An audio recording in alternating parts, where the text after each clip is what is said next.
안녕하십니까. 예사랑교회 심호하고 있는 김경준 목사입니다. 오늘은 원수사랑 이런 제목으로 말씀을 드리겠습니다. 본문은 마태복음 5장 43절에서 48절입니다. 제가 봉독하겠습니다.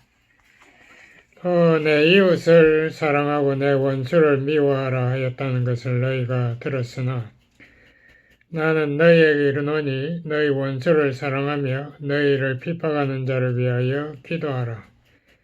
이같이 한즉 하늘에 계신 너희 아버지의 아들이 되리니 이는 하나님이 그 해를 악인과 선인에게 비치게 하시며 비를 의로운 자와 불의한 자에게 내리우심이니라. 너희가 너희를 사랑하는 자를 사랑하면 무슨 상이 있으리요? 세리도 이같이 아니하느냐? 또 너희가 너희 형제에게만 무난하면 남보다 더하는 것이 무엇이냐? 이방인들도 이같이 아니하느냐? 그러므로 하늘에 계신 너희 아버지의 온전하심과 같이 너희도 온전하라. 아멘. 이 마태복음 5장은 하나님 나라 백성의 그 삶의 지침이라고 할 수 있습니다. 그 이제 일반적으로 산상수훈이라고 부르는 그것이 5장, 7장인데 이 5장이 가장 중요하죠. 특히 5장에는 이 팔복, 그 하나님 나라 시민으로서의 그 축복의 삶, 그거와 함께 지금 여기 본문이 포함되어 있는 이 바리새인의 의보다 낫지 못하면 이러한 천국에 못 들어간다는 이런 말씀을 중심으로 말씀을 드리겠습니다. 마태복음 5장 20절 그 앞에 한 구절을 제가 읽어보겠습니다. 내가 너희에게 이르노니 너희 의가 서기관과 바리새인보다 더 낫지 못하면 결단코 천국에 들어가지 못하리라. 그래서 여기에서 이제 우리가 두 가지 질문을 할 수 있죠. 바리새인 혹은 서기관의 의가 뭔가, 또 그보다 더 나은 의는 또 뭔가, 이것을 가지고 오늘 우리가 생각하는 시간을 가지고자 합니다. 이 5장 21절부터 이 48절 끝까지는 이 5장 20절 이 서기관과 바리새인의 의와 그보다 더 나은 의를 설명하는 구절입니다. 첫 번째 나오는 게 이 살인하지 말라 10계명 7계명 7번째 계명의 말씀인데요. 이것이 바리새인들의 의에 의하면은 내가 사람을 칼로 죽이지 않았으니까 나는 의롭다라고 이렇게 자기를 판단했을 건데, 예수님 말씀은 네 형제에게 분노하거나 혹은 욕을 하는 것조차도 또 마음으로 네 형제를 미워한 그것이 바로 살인죄와 같다. 그래서 그러므로 미워하지 말고 화해하라 이것을 예수님 말씀하셨고, 두 번째 바리새인의 의에 의하면은 간음하지 말라 10계명의 제7계명 7번째 계명이죠. 그래서 이제 바리새인들은 생각을 내가 간음을 안 했으니까 나는 의롭다라고 생각했지만 예수님은 이렇게 말했습니다. 네가 여자를 보고 어떤 여자든지 여자를 보고 음욕을 품으면 마음에 이미 간음하였느니라.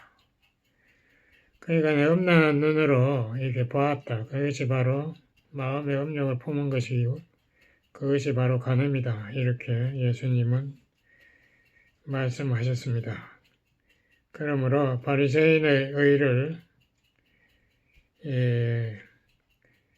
능가하려면은 여자를 음란하게 쳐다보지 마라 이 말이겠죠. 음욕을 품고 여자를 보지 마라. 그 다음에 이 계명은 이혼죄에 대해서 예수님 말하고 있습니다.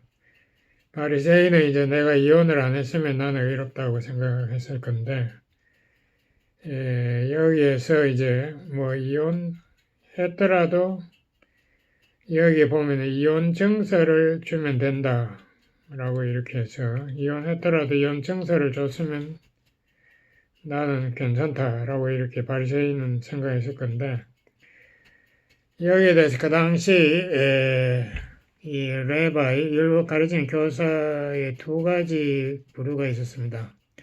하나는 엄격한 샤마이는 이렇게 가르쳤어요. 여자가 식사 준비를 하다가 뭐를 태웠다, 혹은 국을 만들다가 소금을 많이 뿌려서 너무 짧게 했다, 그것만 해도 이혼 사유가 충분하다. 그래서 이혼 증서를 주어서 이혼하면 그만이다. 뭐 이렇게 가르쳤고요. 온갖 바힐렐은 그를 가르치지 않고 이혼할 수 있는 유일한 이혼의 음행의 연고만 이혼을 허락한다 이렇게 했는데, 여기서 예수님 본문에 보니까 누구든지 음행한 연고 없이 아내를 버리면 저로 간음하게 한다. 그러면 예수님은 이 본문에 의하면은 힐렐파하고 동일한 것 같아요. 그래서 음행을 했다. 그렇게 되면은 벌써 결혼이 깨어진 거잖아요, 실질적으로. 그렇게 되면은 뭐 언약 관계고 뭐고 다 깨어졌으니까 뭐 이혼해도 오케이, 괜찮다라고 예수님은 말씀하는데, 그 다음에 문제는 이 거짓말하지 마라 이 말인데, 이거는 십계명 9번째 나오는 계명인데요. 이스라엘 사람들은 이렇게 약속을 할 때 꼭 맹세를 했고, 또 자기가 하는 말이 옳다는 것을 강조하기 위해서 꼭 맹세를 했습니다. 그게 하나님의 이름을 들고 맹세까지 한다. 하나님이 그래서 십계명 3계명에 보면 하나님 이름을 함부로 망령되게 걷지 마라 이런 말도 나오는데, 여기에서 내가 거짓 맹세 안 했다라고 해서 나는 의롭다라고 이제 바리새인 생각했지만은, 예수님은 이렇게 말했습니다. 아예 맹세하지 마라. 왜? 네가 약속 지킬 수 있는 말을 했으면은 왜 맹세가 필요하냐 이거죠. 그러니까 뭐 yes, no만 하라 이거예요. 이것은 이렇고 저거는 아니다. 뭐 이렇게 말하면 되지. 제발 맹세 같은 걸 꼭 붙이려고 하지 마라. 그 자체가 벌써 너는 신뢰성이 부족한 사람인 것을 보여주고 있다는 거죠. 그래 또 이제 구약에 보면 눈에는 눈, 이에는 이로 보복하라 뭐 이런 말씀이 또 나옵니다. 거기에 대해서도 예수님의 기준은 달라요. 구약에서 그렇게 말한 거는 사람이 보복을 하면은 뭐 분노하고 미우니까 보통 자기가 당한 것보다 더 많이 보복을 하는 게 인간의 심리죠. 근데 그렇게 하지 못하게 하려고 눈에는 눈만, 이가 다쳤으면은 상대방의 이만 다치게 하라 뭐 이렇게 이제 지금 보복을 제한한 건데요. 예수님 아예 악한 자를 대적하지 마라 이렇게 말씀하시고, 누구든지 내 오른편 뺨을 치거든 왼편도 돌려대고 너를 송사하여 속옷을 가지고자 하는 자에게 겉옷까지도 주어라. 누구든지 너를 억지로 오리를 가게 하거든 그 사람의 심리를 동행하고 너에게 구하는 자에게 주며 구하고자 하는 자에게 거절하지 마라. 그래서 예수님은 단순히 이제 보복하지 마라 정도가 아니고 오히려 그 사람이 원하는 것을 2배로 혹은 더 해주라 뭐 이런 식으로 예수님이 또 이 천국 시민의 의의 기준을 높였습니다. 근데 지금까지는 전부 하지 마라는 계명이었는데, 마지막으로 예수님이 여기서 이제 5장 마지막으로 말씀하신 것이 내 이웃을 사랑하고 내 원수를 미워하라 하였다는 것을 너희가 들었으나 라고 말했습니다. 이게 레위기 19장에 나온 말씀인데요. 이게 본래 그 레위기 말씀은 내 이웃을 내 몸과 같이 사랑하라고만 했지 내 원수를 미워하라는 말은 없어요. 근데 유대인들은 내 이웃을 내 몸과 사랑하라 이거를 확대 해석하려고 이웃의 반대말이 원수 아닙니까? 그러니까 원수를 사랑의 반대말 미움이니까 네 원수는 미워해라 뭐 이렇게 거기에다 줄을 달은 거예요. 그래서 예수님이 그것까지 이야기한 건데요. 원수를 미워한다는 것은 너는 하나님의 심판을 반드시 받을 것이다 하는 것을 말로 표현한 그런 방식이래요. 근데 예수님은 이거를 정반대로 돌려가지고 너희 원수를 사랑하며 또 너희 미워하는 자를 선대하고 너희를 핍박하는 자를 위해 기도하라. 누가복음 6장 27절 이하에 이렇게 나옵니다. 그래서 예수님은 원수를 미워해도 된다가 아니라 원수를 사랑하라 라고 해서 원수도 이웃 개념에 포함되도록 이렇게 했습니다. 여기에 대해서 우리가 조금 더 생각하면서 말씀을 나누고 싶어요. 왜냐하면 원수를 사랑한다는 게 쉽지 않을 뿐만 아니라 그렇게 한 사람 거의 없잖아요. 오늘날 미국 사회의 문제점, 한국 사회도 마찬가지겠지만 문제점이 이 영어로는 discrimination, 차별되고 이것 때문에 뭐 고소도 많이 하고 문제가 많습니다. 특별히 이 인종차별, 흑백 그 문제에서 이 흑인들이 많이 문제를 일으키는 것이 차별되고 받았다로 이것을 말하면 이것이 인종차별이 지금 심각한 문제고 옛날에도 심각한 문제였죠.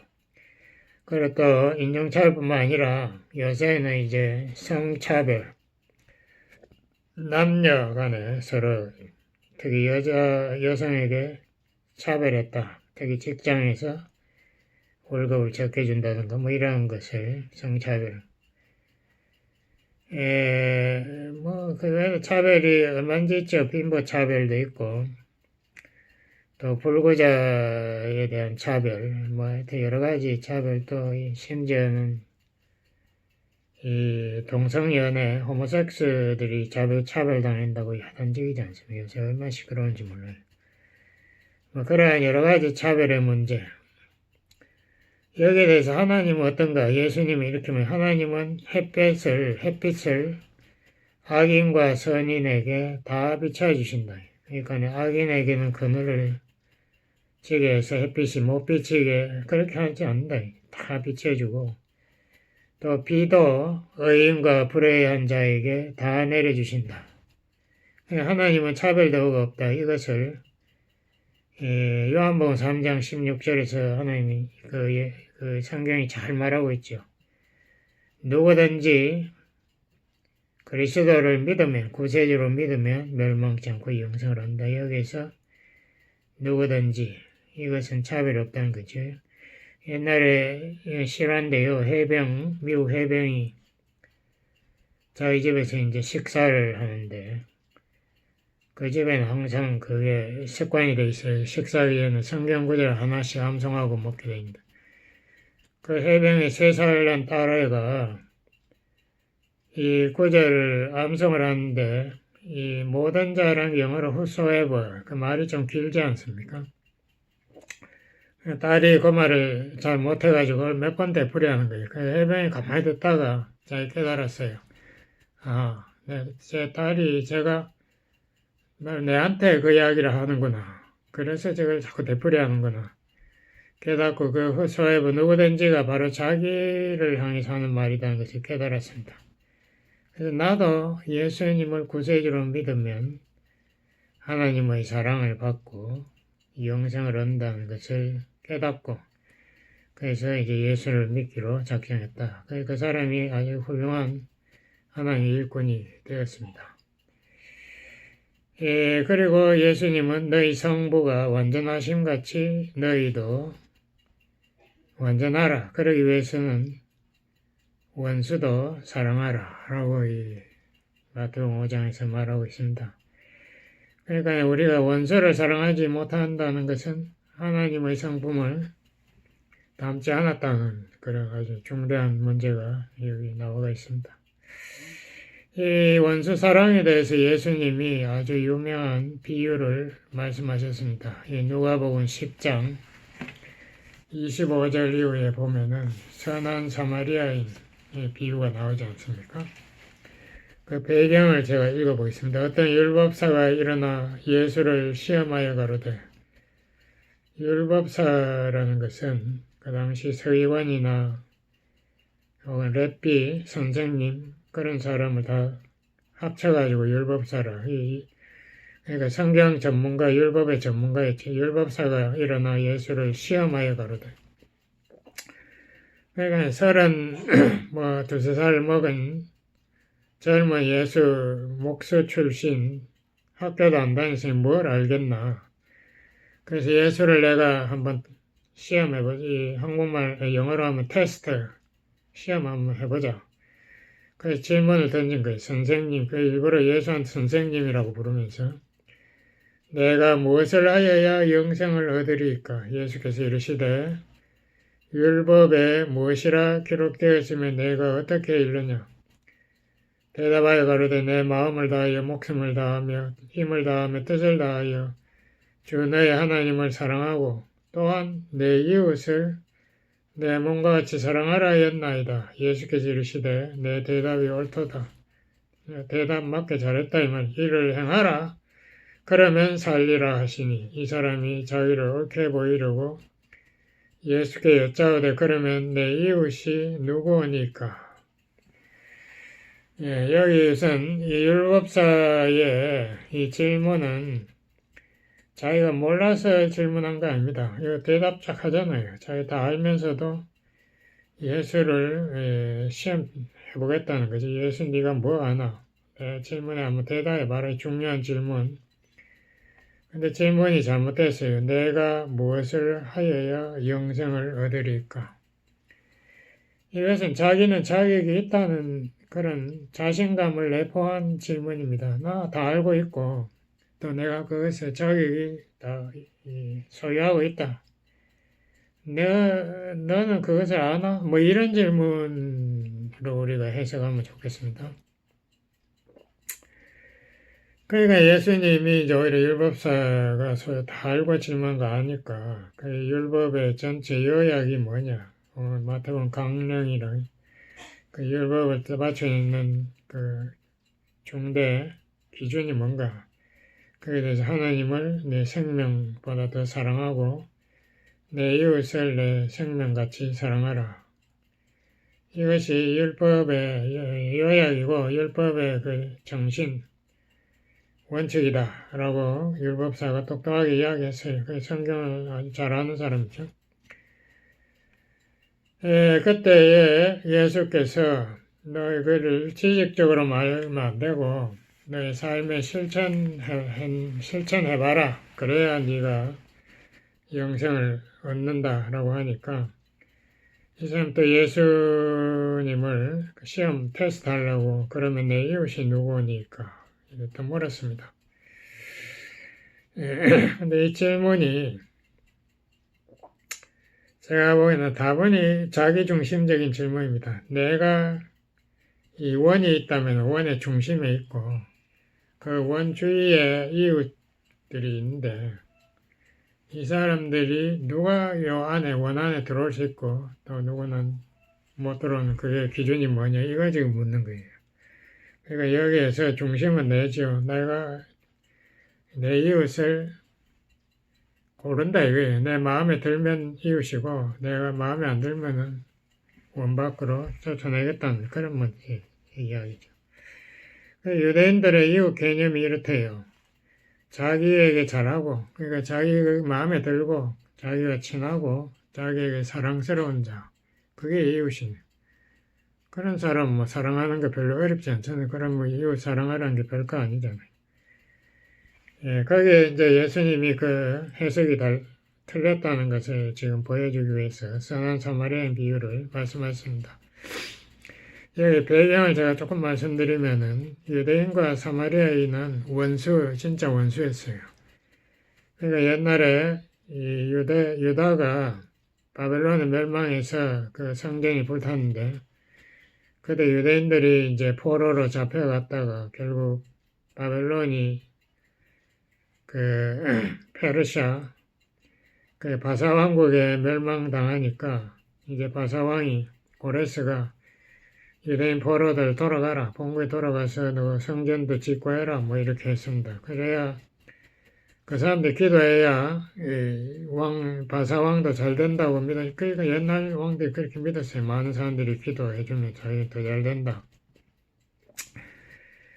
그래서 이 유대인들이 돌아와서 성전을 지었는데 그때 끊임없이 성전 건축을 방해한 사람들이 사마리아인이에요. 사마리아인들이 계속 그 당시 바사 그 관리들에게 편지를 하고 이 사람들이 유대 독립하려고 그런다. 그러니까 반역이죠. 반역하려고 하니까 이 사람들 이 성전 짓는 걸 막아라. 뭐 이렇게 자꾸 그 사람들을 핍박하고 이렇게 했습니다. 그래도 막 저그치해서 이 사람들이 결국은 오랜 세월이 걸려서 결국 이제 25년만 성전을 건축했습니다.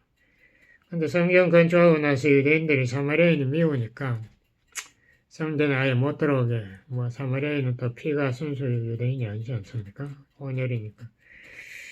그러니까 사마리아인도 결국 어쩔 수 없이 자기들 사마리아에다가 다른 성전을 또 하나 지어가지고 거기서 자기들 예배드리고 이렇게 했는데, 그러니까 그게 이제 유대인들 마음에 얼마나 안 드는 거죠. 성전이 하나밖에 없는데 뭐 아무거나 들고 성전이라 그러고 오늘날 꼭 그리스도인들이 교회당을 성전이라 보면 비슷한 거죠. 그게 성전이 아닌데 성전이라 그 예배당인데. 하여튼 사마리아인들이 이렇게 부르니까 유대인들이 아예 사마리아인을 원수같이 생각하고 개라고 불렀습니다. 오늘날 말하면 사마리아인이 이단 취급한 거죠. 그래서 요한복음 4장에 보면 예수님이 사마리아 통과할 때에 그 사마리아 여인에게 물 한 잔 달라 하니까 사마리아 여인은 놀라가지고 대답하지 않습니다. 어떻게 당신 유대인이고 또 남자가 나 사마리아인 또 여자한테다가 말을 걸고 또 물까지 달라고 하니까 유대인들은 사마리아인이 주는 물을 절대 마시지 않아서 더럽다, 부정하다고 생각했으니까. 그만큼 서로 간에 그게 완전히 원수였는데 어떤 사람이 지금 예루살렘에서 여리고로 가고 있었다. 예루살렘은 고도가 약 750m, 여리고는 해면 이하 250m. 그러니까 그 높이 차이가 거의 1km가 되는 그런 아주 그 경사가 급한 그런 길이었고요. 그 옛날 그 꼬불탕길 그 내려간 그 길에 도둑들이 바위 뒤에 많이 숨어 있었대요. 그 예루살렘에 돈 꽤나 가진 사람들이 많이 왔다 갔다 하니까 그렇겠죠. 그래서 이 도둑들이 이 사람을 잡아가지고 때려서 거의 죽이고 옷도 코까지 다 훔쳐갔다 이거죠. 근데 거기에 마침 제사장이 지나갔다. 제사장이라면 예배를 주관하는 그 오늘날 뭐 목사님 비슷한 사람인데 이 사람이 뭐 바쁜지 어쨌든 간에 하여튼 강도 만난 자를 못 본 채 하고 싹 지나가 버렸어요. 그 다음에 레위인은 뭐 오늘날 교회 뭐 장로인 정도 수준인데 이분도 못 본 척하고 싹 지나가고.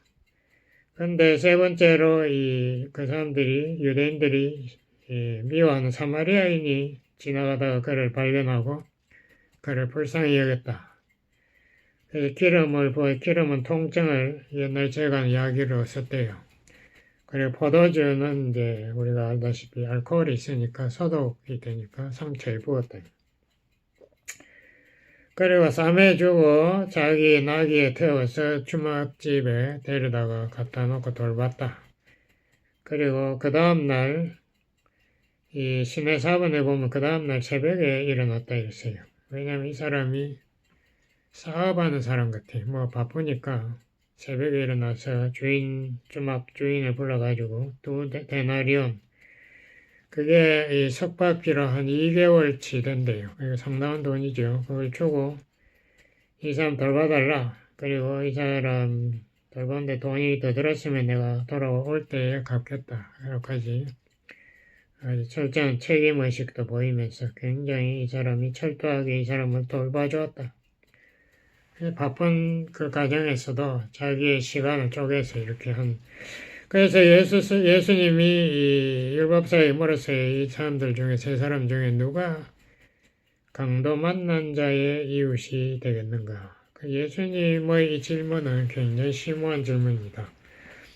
율법사가 물은 질문은 내 이웃이 누구니까 해서 이 원의 중심이 내라 그랬죠. 나를 중심으로 해서 이웃을 내가 평가하겠다는 건데 예수님의 대답은 강도 만난 자가 중심이 되는 거예요. 강도 만난 자의 이웃이 누구냐? 강도 만난 자가 이 세 사람 중에 평가해서 누구를 자기 이웃으로 보겠는가 이 말입니다. 그러니까 이게 내가 중심이 아니고 이웃 사랑에 나오는 개념은 내 이웃 되나 안 되나 그 사람이 중심이 그 사람을 중심으로 해서 그 사람이 나를 보고 이웃으로 여길까 안 여길까 참 이거는 내가 중심인가 하고 차원이 좀 다르죠. 훨씬 어려운 질문입니다. 그 사람이 꼭 나를 이웃으로 여길까 안 될까 그 사람 마음이잖아요. 근데 강도 만난 자가 나를 이웃으로 여길 만큼 내가 그 사람에게 성심껏 사랑을 베풀었나 이 질문이죠.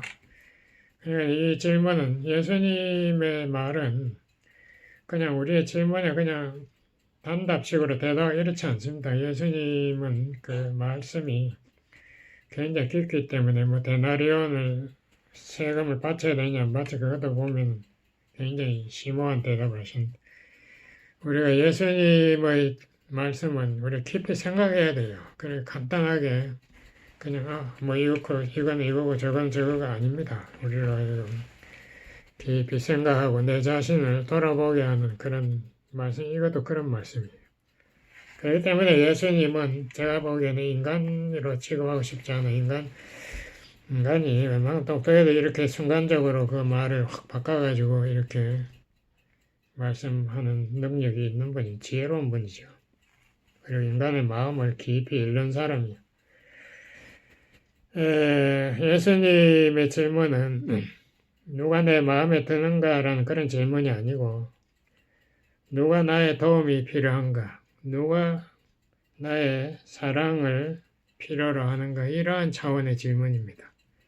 상대방 위주로 질문하는 이거 참 깊은 우리에게 꼭 필요한 질문이죠. 그런데 거기에서 결국 예수님의 말씀이 뭡니까? 이 유대인과 사마리아인은 원수지간인 건 누구나 다 아는데 그 사마리아인이 그 도움이 필요한 유대인, 죽어가는 유대인을 도와주었다. 거기에서 그 서로 원수 간에도 그 이웃이 될 수 있다. 이웃이 되어야 한다라는 그 말씀을 지금 가르치고 있는 겁니다. 그러니까 이 원수도 나의 사랑이 필요한 이웃으로 보아라. 이런 예수님의 가르치심이 깊은 가르치심이고 우리가 이러한 차원에서 삶을 한다면 이 세상에 나의 원수가 없어지지 않겠습니까? 내가 나에게 좀 피해를 입혔고 나를 조금 무시했다 그런 차원에서 우리가 대인관계를 더 이상 못하게 되죠. 내가 모든 사람이 나의 이웃으로 내가 또 그 사람에게 이웃이 되어야 되는데 손해반가 몇 푼 계산하고 이런 계산 관계로 우리가 더 이상 살 수 없다 이거죠. 그래서 우리가 이렇게 살 때에 마태복음 5장에 보니까 하늘에 큰 상이 있으니까 그것을 기대하고 기뻐하라. 우리가 이러한 삶을 살아서 원수, 미움 이러한 것에서 이 미움의 감옥 여기서 자유로워지는 우리가 참 복음에 축복받은 그 평강의 삶을 살아야 되겠습니다. 기도하시겠습니다. 아버지 하나님 감사합니다. 우리 예수님의 말씀대로 우리가 원수를 만들지 않고 원수가 생겼더라도 또 그를 섬김으로 그를 이웃으로 사랑함으로써 모든 원수 관계를 극복할 수 있는 원수를 사랑하는 성도들 다 되도록 축복해 주세요. 예수님 이름으로 기도드렸습니다. 아멘.